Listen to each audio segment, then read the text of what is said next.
Drone shot பண்ணும்போது கூட real லைட்டில் ஷூட் பண்ணியிருக்காங்க. அது கலரிஸ்ட்டு வந்து ரொம்ப நல்லா வந்து கலர் லைட் பண்ணாமலே இல்லாமல் ஒரு நேச்சுரல் இது கொடுத்துருக்காங்க. அப்போ அது வந்து ஒரு த்ரில்லை ஏற்படுத்துது. நீங்கள் லைட் பண்ணி த்ரில்லை ஏற்படுத்துது ஒன்று, நேச்சுரல் லைட்லேயே ஷூட் பண்ணுறது இன்னொரு த்ரில். அது ரியாலிட்டி கிட்ட கொண்டு போயிடும்.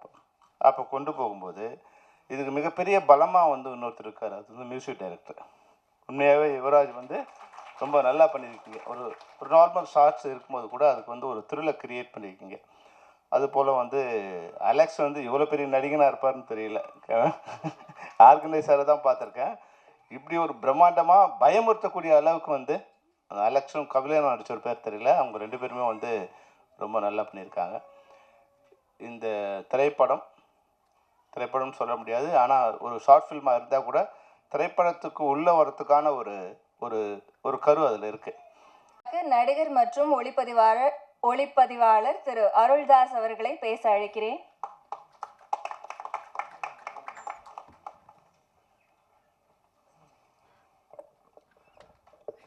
அனைவருக்கும் வணக்கம்.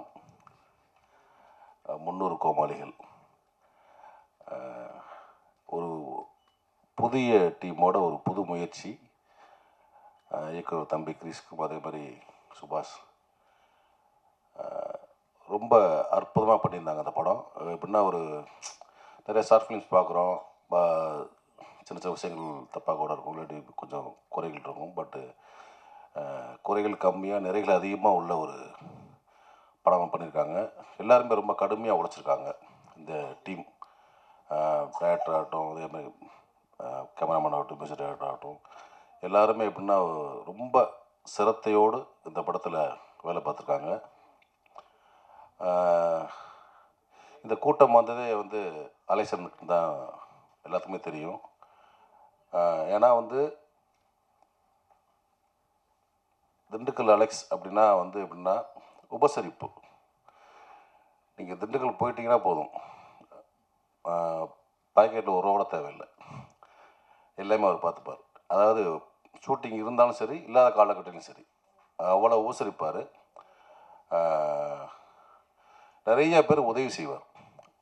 சின்ன சின்ன எப்படி சொல்கிறது, நான் எனக்கு தெரிஞ்சு இயக்குநர்களுக்கு கூட தயாரிப்பாளர் கதை சொல்ல வச்சு ப்ராஜெக்டாகவே அதை வந்து கன்வெர்ட் பண்ணியிருக்காரு. அதெல்லாம் அவர் சொல்லிக்கவும் மாட்டார். நிறைய பேருக்கு இந்த மாதிரி வாய்ப்புகள், அதே மாதிரி வந்து சின்ன கலைஞர்களை ஒருங்கிணைக்கிறது அந்த ஊரில், அந்த மாதிரி நிறைய விஷயங்கள் சினிமா சினிமா சினிமா சினிமா சார்ந்தே இருப்பார். அதே மாதிரி அவர் பெரிய செட் ஒன்று வச்சுருக்காரு. அதில் பார்த்திங்கன்னா அந்த சினிமாவுக்கு தேவையான செட் ப்ராப்பர்ட்டிஸ், அதே மாதிரி ரொம்ப ஒரு 70s 60s உள்ள வெஹிக்கிள்ஸ் இருக்குல்ல, ஒரு ஆட்டோவாகட்டும், ஒரு சின்ன ஒரு பழைய மாடல் கார் ஆகட்டும், பழைய மாடல் வேன் ஆகட்டும், இதெல்லாம் வந்து வாங்கி வச்சுருப்பார். நான் நினைப்பேன், என்னன்னா ஒரு திரும்ப இன்வெஸ்ட் பண்ணிட்டே இருக்காரு, தேவையில்லாம் பண்ணுறாரோன்னு. ஆனால் அது வந்து அவர் வந்து சினிமாவுக்கு செய்யக்கூடிய விஷயம் இல்லை. பங்காளி திடீர்னு வருவாங்க ஷூட்டிங்க்கு, ஏதோ பழைய அம்பாசிடர் கேட்பாங்க, இல்லை பழைய ஃபியட் கார் கேட்பாங்க, அப்புறம் போய் அழைஞ்சிட்டு இருக்க முடியாது. ஸோ அதனால் வந்து வாங்கி வச்சுக்கிறேன். அந்த மாதிரி எப்பயுமே எல்லா இது பீரியடு சம்மந்தப்பட்ட ஏன்னா இப்போ லேட்டஸ்ட் ஜாமான் கிடச்சிரும். பழைய ஏற்காட்டில் அன்னைக்கு கூட போயிருந்தேன், அது காந்திகிராம காலேஜ்லேருந்து ஒரு பழைய ஒரு இது ப்ரொஜெக்டர்ஸ் ஃபுல் செட்டு வாங்கி வச்சுருந்தார். அது வந்து டெட் இன்வெஸ்ட்மெண்ட் தான் கிட்டத்தட்ட. அது சும்மா ஒரு இன்வெஸ்ட்மெண்ட் தான். ஆனால் என்றைக்கா யாராவது வந்து கேட்டால் நம்ம தருணம் பங்காளி டக்குன்னு அதுக்கு வந்து ரெடியாக இருக்கணும். நம்ம அந்த மாதிரி எப்பயுமே சினிமாவை ரத்தத்தில் ஊறி போன விஷயம் அடையக்கூடிய ஒரு பங்காளி வந்து அலெக்ஸ் அண்ணன். உண்மையில் அவருக்கு வந்து பெருசும், அதாவது ரொம்ப பெருசாக சப்போர்ட் பண்ணுற பார்த்திங்கன்னா அக்கா அவங்க. ஏன்னா டே நைட் பார்க்காம அவர் வேலை பார்ப்பார். சினிமாவில் ஷூட்டிங் போகிற பார்த்தீங்கன்னா காலையில் 4 மணிக்கு வச்சாருன்னா திரும்ப போகிற 10 மணி 12 மணி ஆகும். இந்த மாதிரி அவருடைய அத்தனை சுமைகளையும் அவங்களும் சேர்ந்து சுமக்கிறாங்க. அவங்களுக்கு ரொம்ப தேங்க்ஸ். அதே மாதிரி குடும்பத்தை ரொம்ப மிகவும் நேசிக்கக்கூடிய ஒருத்தர். ஏன்னா வந்து 2 பிள்ளைகள், ஒரு ஆண் ஒரு பெண். பெண்ணுக்கு நல்லா ஜாம் கிளம்பி கொடுத்தாரு, நல்லா சிறப்பாக இருக்கு அந்த பொண்ணு. இப்போது தம்பி சுபாஷ், அவன் வந்து எப்படின்னா சினிமாவுக்கு கொண்டு வரக்கூடாதுன்ற ஒரு சின்ன ஒரு எண்ணம் இருந்திருக்கும் போல் ஃபஸ்ட்டு அவருக்கு. ஆனால் அவன் வந்து சினிமாவில் தான் வரணும் போகிறான்னு அப்படின்னு சொல்லிட்டு ஒரு லயோலா காலேஜில் வந்து விஸ்காம் படித்து முடிச்சுட்டு ரொம்ப சொஃபிஸ்டிகேட்டாக வாழ்ந்த ஒரு பையன்தான். ஏன்னா வந்து அப்பா சினிமாவில் இருக்கார், இன்னொன்று ரொம்ப கஷ்டப்படுற குடும்பம் கிடையாது. ஆனாலும் நான் வந்து மொதல் படம் அசிஸ்டன்ட் ஒர்க் பண்ணப்போ நான் பார்த்தேன். நைட் எஃபெக்ட்டு சிறுமலையில் ஷூட்டிங் ஃபுல் படமே அந்த படம் நைட் எஃபெக்ட் தான் எடுத்தாங்க. ரொம்ப கடுமையாக உழைச்சிக்கிட்டு இருந்தான். கட்டு சண்டை தூக்கிட்டு போகிற வைக்கிறது நான் பரவாயில்லடா, ரொம்ப நல்லா நல்லா வேலை பார்க்குறானே. ஏன்னா சிலருக்கு வந்து ஒரு நம்ம கொஞ்சம் எனக்கே இருந்துச்சு ஃபஸ்ட்டு. நான் சினிமாவுக்கு வந்த புதுசில் ஒரு 12 மணிக்கு தூக்கம் வந்துடும், போய் தூங்கிடுவேங்க, போய் தூங்கிடுவேன். அந்த மாதிரிலாம் இல்லாமல் கடுமையாக ஃபுல் நைட் குளிரில் உழைச்சிக்கிட்டு இருந்தான். ஸோ கண்டிப்பாக அந்த பையன் ஒரு நல்ல ஒரு ஒரு பொசிஷனுக்கு வருவான். ஏன்னா அப்பாவோட சப்போர்ட் இருந்தாலும் தான் உழைச்சி முன்னேறும்னு நினச்சான். அதே மாதிரி வந்து இன்றைக்கி வந்து ஒரு சின்ன ஒரு உதாரணம் தான் அந்த படம். நைட் எஃபெக்ட்ஸாக பண்ணியிருக்காங்க. ரொம்ப அற்புதமாக, ரொம்ப நேச்சுரலாக, எங்கேயுமே வந்து ஃபோட்டோகிராஃபி வந்து உறுத்தாமல் அந்த கதைக்கு நெருக்கமாக அழகாக பண்ணியிருக்க சுபாஷ். கண்டிப்பாக வந்து பெரிய ஒரு தமிழ் சினிமாவில், இந்தியன் சினிமாவில் ஒரு நல்ல ஒரு பெரிய ஒளிப்பதிவாளராக வருவேன். அதுக்கு என்னுடைய வாழ்த்துக்கள். நீ இப்போ ஷார்ட் ஃபிலிம் பண்ணியிருக்க, அதே மாதிரி ஒரு நல்ல ஒளிப்பதிவாளர் பார்த்துட்ருக்க, அதை கண்டினியூ பண்ணு. இன்னும் மென்மேலும் நல்ல ஒரு பழுத்த அனுபவமாக இந்த தொழிலை கற்றுக்கிட்டு, ஏன்னா எப்பயுமே நம்ம வந்து சினிமாவில் வந்து ஒரு தொழிலை கசடராக கட்டுறணும். நம்மளை யாரும் ஏமாற்றக்கூடாது. நம்ம தொழிலை வச்சு நம்மளை ஏமாற்றக்கூடாது. இது வராதங்கன்மா, முடியாதுன்மா, வையா வரும்னு சொல்லணும். அந்தளவுக்கு நமக்கு தொழிலை கற்றுக்கணும். கான்ஃபிடண்ட்டாக 100% கற்றுக்கிட்டோம்னா நம்மளை யாரும் ஏமாற்றவே முடியாது. எந்த டிபார்ட்மெண்ட்லேயும் நம்மளே ஒரு ஒரு ஒரு தொழில் இருந்தால் கூட சார் வரா சார்மா, எனக்கு தெரியும் வையுமோ, அந்த மாதிரி இன்னும் வந்து நல்லா கற்றுக்கோ. ஆனால் லைஃபே உனக்கு இதுதான்ற நீ வந்து முடிவு பண்ணிட்ட சினிமோகிராஃபின்னு. ஸோ அதில் வந்து இப்படி பண்ணியிருக்க. பட் இன்னும் நிறைய கற்றுக்கிட்டு முழுசாக ஒரு கைதேர்ந்த ஒரு ஒளிப்பதிவாளர்னா தமிழ் சினிமாவில் கிளம்புறவங்க உனக்கு வந்து சப்போர்ட் பண்ணுற இவ்வளோ பேர் இருக்காங்க. ஏன்னா இன்றைக்கி அப்பாவுக்கு தெரியாத ஆட்கள் இல்லை தமிழ் சினிமாவில். மேனேஜர்ஸ்லேருந்து, டைரக்டர்ஸ்லேருந்து, அசிஸ்டன்ட்லேருந்து, கேமராமேன், ஆர்டிஸ்ட் எல்லாருமே உனக்கு சப்போர்ட் பண்ணுவாங்க. பட் அது மட்டும் முக்கியம் கிடையாது. உன்னோட உழைப்பு எனக்கு தெரியும்.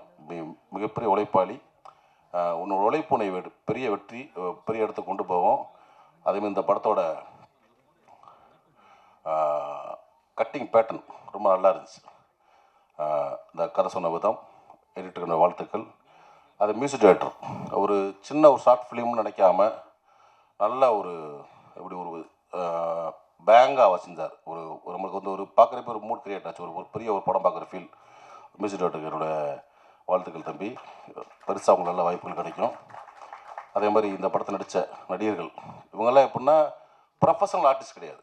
எப்படி சொல்கிறதுனா கிடைக்கிற வாய்ப்பில் அப்போ பண்ணுவாங்க. ஆனால் இந்த படத்தில் அவங்களுடைய முழு திறமை வெளிப்படுத்தியிருக்காங்க. நல்லா ரொம்ப அற்புதமாக எல்லாருமே அவங்கவுங்க 2 சீன், 1 சீன், 3 சீன் அப்படி வந்தால் கூட ஒரு நல்ல வாய்ப்பை அருமையாக பயன்படுத்தியிருக்காங்க. ஏன்னா இவரெலாம் எனக்கு தெரியும். நான் 16 படம் பண்ணேன் கேமராமேனாக. அப்போயே வந்து இவர் நடித்தார். ரொம்ப கலையார்வமிக்க ஒரு ஆள். காவல்துறையில் இருக்கார், வெளியே தெரியாதது ரொம்ப. ஏன்னா ஒரு டிபார்ட்மெண்ட் இருந்தால் கூட ஆனால் கலையை நேசித்து எங்கள் ஷூட்டிங் தான் வந்துடுவார், வாய்ப்புகள் கேட்பார். இந்த மாதிரி நிறைய கலைஞர்கள் வந்து இந்த படத்தை வாய்ப்பு கொடுத்துருக்கீங்க. அதுக்கு நன்றி பங்காளி. பங்காளி தம்பி திருப்பதி லேட்டாக அவனால் கொஞ்சம் பார்க்கலாங்க. வாழ்த்துக்கள் தம்பி.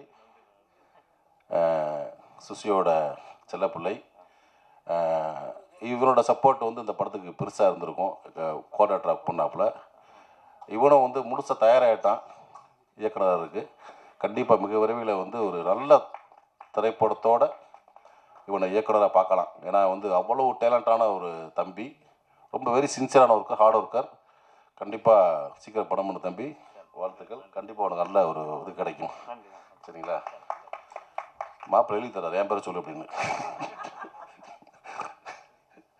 ஆர்எஸ் ராஜா ரொம்ப, அதாவது ரொம்ப நேரம் பேசுகிறேன். ஏன்னா அந்த கொஞ்சம் பசிக்குது எல்லாருக்குமே. இந்த டிப்பில் உள்ள சப்ப சொல்லி விட்டுறான். நான் வந்து தமிழ் சினிமாவுக்கு வந்த புதுசுலேருந்து உனக்கு தெரியும் ராஜாவை. நானும் அவனும் ஒரு படத்தில் அசிஸ்டன்ட் கேமரா ஒர்க் பண்ணோம். அப்படியே ஒரு ஸ்கில்ஸுக்கு போயிட்டார். இவனும் அதே மாதிரி தான். நட்புக்கு முதலிடம் கொடுக்கக்கூடிய ஒரு நண்பன். இவனுக்கு தெரியாத ஆளே கிடையாது. ராஜாட்ட ஃபோன் பண்ணி, ராஜா இது மாதிரி நாளை கழிச்சு மோடி ஐயாவோட ஒரு மீட்டிங் பண்ணிடுவோம், அப்படின்னு அதுக்கு மூவ் பண்ணுவான். அந்த மாதிரி ஒரு ஒரு கேரக்டர் அதே மாதிரி எல்லாரோட பிறந்த நாளுக்கும் நம்மளுக்கு மெசேஜ் வரும். அவங்களுக்கு போகிறதா இல்லையா தெரியாது, வாழ்த்து நீங்கள் வாழ்த்து சொல்லுங்கள் நம்மளுக்கு சொல்லுவாப்பில்ல. இங்கேருந்து 10 மட்டும் கிடையாது, மலேசியாவிலேருந்து தான் பண்ணுவாங்க. அண்ணே ராஜன் அனுப்பிச்சாருண்ணே வாழ்த்துக்கள்ண்ணே. அந்த மாதிரி நட்புகளை மதிக்கக்கூடிய ஒரு பெரிய ஒரு பண்பாளன். ஸ்டில் ஃபோட்டோகிராஃபராகவே என்னென்னா வந்து இவ்வளோ காலம் ஒரு சிலருக்கு அந்த தொழில் சின்னதாக போர் அடிக்கும்ல, அப்போல்லாம் இல்லாமல் தன் நேசிக்கக்கூடிய ஒரு தொழிலை இன்றைக்கு வரைக்கும் தொடர்ந்து அதே மாதிரி அவங்க யூனியனுக்காகவும் உழைச்சி தொடர்ந்து தமிழ் சினிமாவில் முன்னணி ஒரு புகைப்பட கலைஞராக இருக்கிறதுக்கு வந்து ஒரு அவங்களோட உழைப்பு தான் காரணம். அதே மாதிரி எங்களோட நட்பும் அதே மாதிரி இன்னும் காலங்காலமாக இருக்கணும். மிகச்சிறந்த நண்பன். ரொம்ப நேரம் பேசிட்டேன், பசி நேரம் வேறு.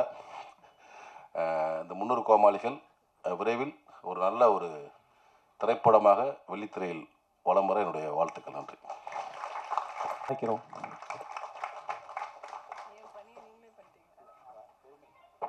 எல்லாருக்கும் வணக்கம். படம் ரொம்ப நல்லா இருந்ததுன்னு தேங்க்யூ ஆல் டீம். பெரிய சக்ஸஸ் ஃபியூச்சர் ஃபிலிம் எடுக்கிறதுக்கு சக்ஸஸ் ஆகும்னு நினைக்கிறேன். வாழ்த்துக்கள் இந்த டீமுக்கு. நன்றி. பா கிருஷ் அவர்களை பேச அழைக்கிறேன். கொஞ்சம் டீட்டெயில்டாக சொல்லுங்கள் ப்ளீஸ். எல்லாருக்கும் வணக்கம். ஆக்சுவலாக சுபாஷ் வந்து கொஞ்சம் இன்ட்ரோவர்ட், யார்கிட்டையும் அவ்வளோவா சீக்கிரம் பேச மாட்டான். ஃபஸ்ட்டு வந்து இது முதல்ல யாருக்கு நான் தேங்க்ஸ் சொல்லணும் அப்படின்னா என் ஃப்ரெண்டு சுபாஷ்க்கு தான். என்னென்னா நானும் அவனும் 6வதுலேருந்து ஒன்றா தான் ட்ராவல் பண்ணுறோம். இந்த கெமிஸ்ட்ரி வந்துட்டு நான் இங்கே கேமராவை இந்த வைடானா அதை வைப்பான், அவன் என்ன சொல்கிறானோ எனக்கு புரியும், நான் என்ன சொல்கிறேனோ அவனுக்கு பிடிக்கும். இது எல்லாத்துக்கும் காரணம் வந்து நாங்கள் ரொம்ப நாளாக ட்ராவல் பண்ணுறது காரணம். அப்புறம் ஃபஸ்ட்டு வந்து எல்லாருக்குமே சினிமாக்குள்ளே வரணும்னு ஒரு ஆர்வம் இருக்கும். ஸோ எனக்கு வந்து எப்படி சினிமாக்குள்ளே வர்றது என்ன ஏது எதுவுமே தெரியாது. எனக்கு வந்து சுபாஷ் தான் ரொம்ப சப்போர்ட் பண்ணி அவங்க அப்பா கிட்ட பேசி அவனா மூலியமாக தான் அவங்க அப்பா கூட நான் நல்லா க்ளோஸ் ஆனேன்.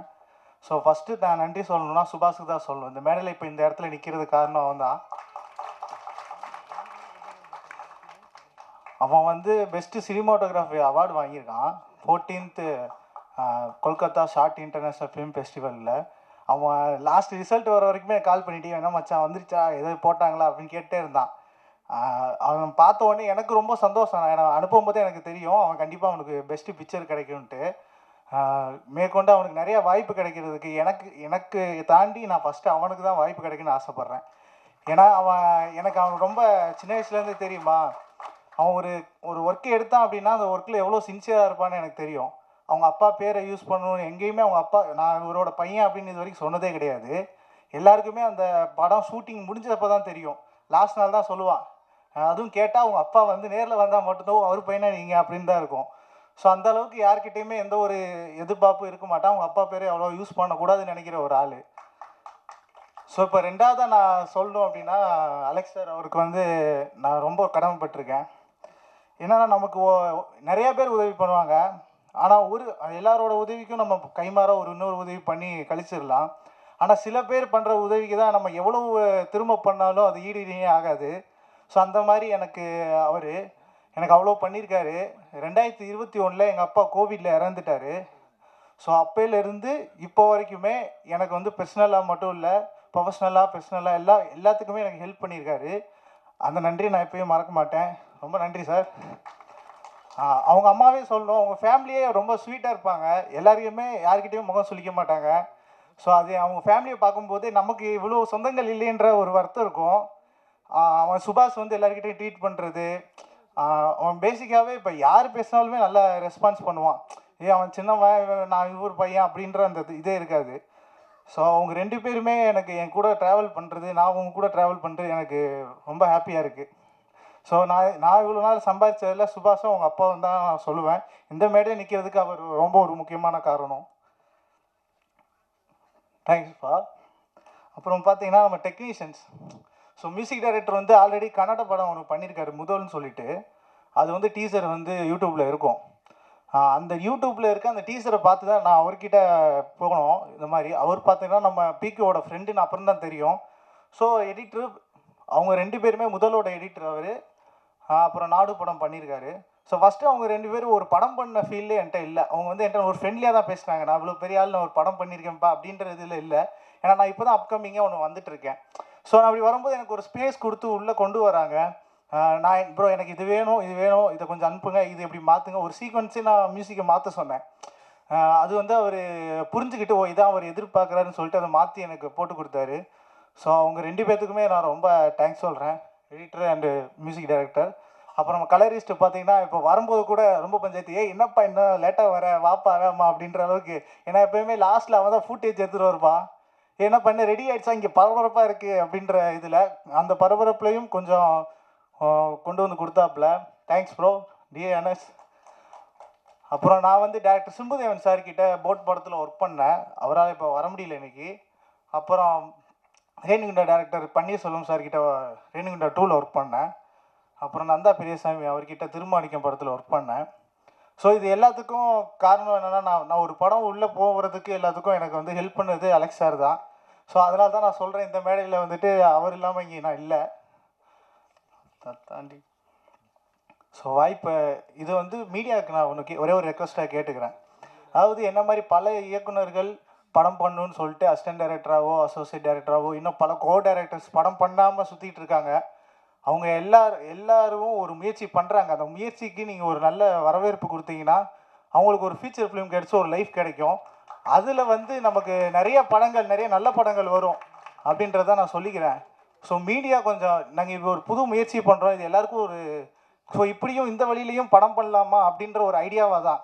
ஆக்சுவலாக ஷார்ட் ஃபிலிம் பண்ணி பண்ணுறாங்க, யூடியூப்பில் போடுறாங்க. இது நம்ம யூடியூப்லலாம் போட போகிறது இல்லை, தனியாக ப்ரொடியூசர்ஸ்கிட்ட போய் நம்ம போட்டு காட்டு இந்த படம் எப்படி இருக்குது அதோட ஃபீச்சர் ஃபிலிம் கதையை சொல்லி தான் நம்ம ஓகே சொல்ல போகிறோம். ஸோ மீடியா கொஞ்சம் சப்போர்ட் பண்ணிங்கன்னா அது நல்லாயிருக்கும். ஏன்னா வாய்ப்புகள் எப்பயும் அமையாது, நாம் தான் அமைத்து கொள்ள வேண்டும். இந்த மீடியா மூலியமாக வாய்ப்பு கேட்குறேன், இது ஃபீச்சர் ஃபிலிமாக வர்றதுக்கு எல்லோரும் சப்போர்ட் பண்ணுங்கள். தேங்க்யூ.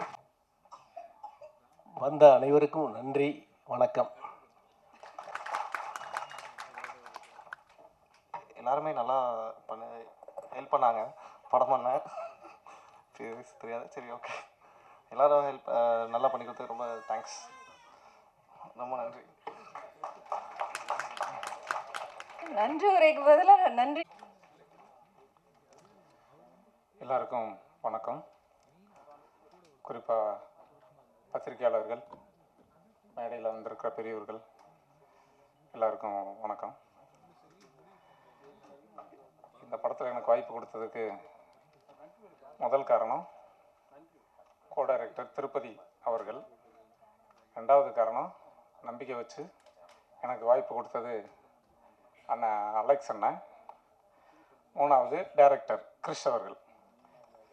உங்களுக்கெல்லாம் ரொம்ப நான் கடமைப்பட்டிருக்கேன். நானும் மதுரை ஏரியா தான், ஆனால் அலெக்ஸ் அண்ணன் ரொம்ப நாளாக எனக்கு தெரியும். என்ன வந்து போயிட்டே இருக்கிறான், நம்மகிட்ட ஒன்றும் இது பண்ண மாட்டேங்கிறானே அப்படின்னு சொல்லி அவருடைய எண்ணம் பாருங்கள், அவராக கூப்பிட்டு எனக்கு வாய்ப்பு கொடுத்தாரு. இதுதான் அவருடைய நல்ல எண்ணம். இந்த படம் சும்மா ஒரு முன்னோட்டம், இது மேலும் வளர்ச்சி அடைகிறதுக்கு, அடுத்த படம் முழு படமாக கொண்டு வர்றதுக்கு உங்களுடைய ஒத்துழைப்பும் பத்திரிகையாளருடைய ஒத்துழைப்பும் ரொம்ப முக்கியமாக தேவைப்படுது. எல்லாருக்கும் வாய்ப்பு கொடுத்ததுக்கு நன்றி, வணக்கம்.